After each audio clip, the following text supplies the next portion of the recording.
आदाब नाजरीन, खास खबरों में आपका इस्तकबाल है। मैं हूं अब्दुल्ला। सुप्रीम कोर्ट की 9 रुकनी आईनी बेंच आज केरल के सबरीमाला मंदिर में हर उम्र की औरतों के दाखिला मामले की समाअत करेगा। आईनी बेंच की सदारत चीफ जस्टिस एस.ए. बोबडे कर रहे हैं। बेंच के दीगर अराकीन में justice R Bhanumathi, justice Ashok Bhushan, justice L Nageswara Rao, justice M Shantanagoudar और justice S A. Nazeer, justice R Subhash Reddy, justice B R. Gavai और जस्टिस सूर्यकांत शामिल हैं। अदालत उज़्मा ने आईनी बेंच की तश्कील से मुताल्लिक नोटिस 6 जनवरी को ही जारी किया था। बेंच इस मामले से मुताल्लिक 60 अर्जियों पर समाअत करेगी। काबिल जिक्र है कि उस वक्त के चीफ जस्टिस रंजन गोगोई की सदारत वाली 5 रुकनी बेंच ने इस मामले में 3-2 से फैसला सुनाया था। उसके बाद 9 रुकनी बेंच की तश्कील की गई। दरअसल 28 सितंबर 2018 के तारीखी फैसले के खिलाफ दाखिल नजरसानी की अर्जी पर गौर करते हुए मामले को बड़ी बेंच को सौंपने का फैसला किया गया था। इस फैसले में सुप्रीम कोर्ट ने सबरीमाला मंदिर में हर उम्र की खवातीन के दाखिले की इजाजत दी थी।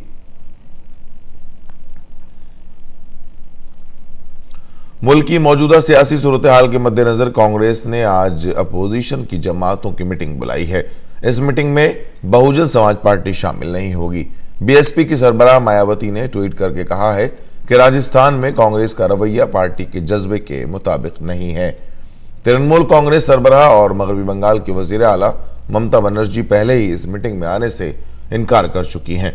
दूसरी जानिब आम आदमी पार्टी ने भी इस मीटिंग में शामिल होने से इनकार कर दिया है।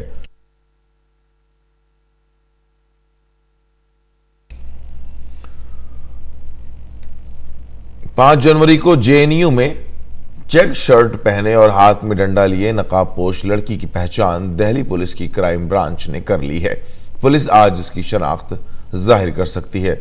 इसी दरमियान 5 जनवरी को हुए तशद्दुद के बाद आज से क्लासेस शुरू होने जा रही हैं।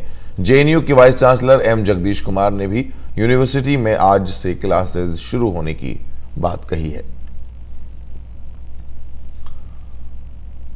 लद्दाख के लेह में जानसकर नदी में बर्फ के ऊपर पानी बहने के बाद चादर ट्रैक पर 41 ट्रैकर को बचा लिया गया है।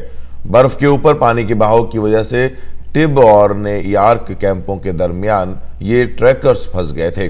तमाम ट्रैकरों को बाहिफाजत निकालकर निरॉक्स गांव ले जाया गया है। जिला इंतजामिया के जरिए ट्रैकर की सिक्योरिटी के लिए और उन्हें बाहिफाजत बाहर निकालने के लिए तमाम जरूरी इंतजाम किए गए हैं। खराब मौसम की वजह से आज और कल के लिए चादर ट्रैक को जुज़वी तौर से बंद कर दिया गया है। इस चादर ट्रैक को फिर से खोलने का फैसला ट्रैक का मुआयना करने के बाद किया जाएगा। महकमे मौसमियात ने जम्मू कश्मीर, हिमाचल प्रदेश और उत्तराखंड समेत हिमालय के बालाई इलाकों में बर्फबारी की पेशीनगोई की है। बर्फबारी से पंजाब, हरियाणा और दिल्ली में सर्द लहरें लौट सकती हैं। वज़ीर आज़म नरेंद्र मोदी ने ओमान के नए सुल्तान बनने पर हैसम बिन तारिक अल सईद को मुबारकबाद पेश की है। अपने ट्वीट पैगाम में वज़ीर आज़म ने कहा कि मैं सैयद हैसम बिन तारिक अल सईद को ओमान के सुल्तान के तौर पर ओहदा संभालने के लिए मुबारकबाद पेश करता हूँ।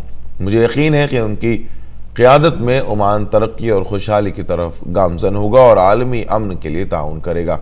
भारत के ओमान के साथ सदियों पुराने ताल्लुकात हैं।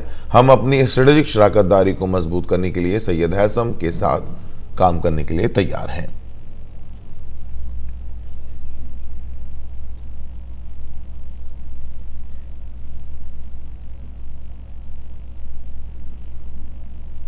दुनिया के मुताद्दिद ममालिक के रहनुमाओं ने कल ओमान का दौरा किया और नए सुल्तान से मुलाकात की। इन रहनुमाओं ने सुल्तान काबूस बिन सईद के इंतकाल पर ताज़ियत का इजहार किया।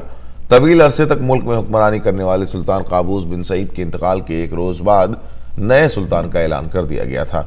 सुल्तान हैसम सुल्तान काबूस के जानशीन नामजद होने से कबल ओमान के वज़ीर सकाफत थे। सुल्तान काबूस का जुमे को इंतकाल हो गया था। ओमान के नए सुल्तान ने सनीचर को इख्तिदार संभालने के बाद अपनी मगरिब की हिमायत याफ्ता साबिका कारजा पॉलिसी को बरकरार रखने का वादा किया था। भारत एक अच्छा दोस्त रहे। ओमान के सुल्तान काबूस बिन सईद अल सईद की याद में आज एक रोज़ा कौमी सोग मना रहा है। इस दौरान मुल्क भर में कौमी परचम सरनुगू रहेगा और कोई तफरीही प्रोग्राम नहीं होगा। और खेल की खबरों में भारतीय क्रिकेट कंट्रोल बोर्ड ने न्यूजीलैंड दौरे पर 5 T20 मैचों की सीरीज के लिए क्रिकेट टीम का ऐलान किया। T20 टीम में नायब कप्तान रोहित शर्मा की वापसी हुई है, जिन्हें श्रीलंका के खिलाफ पिछली सीरीज में आराम दिया गया था।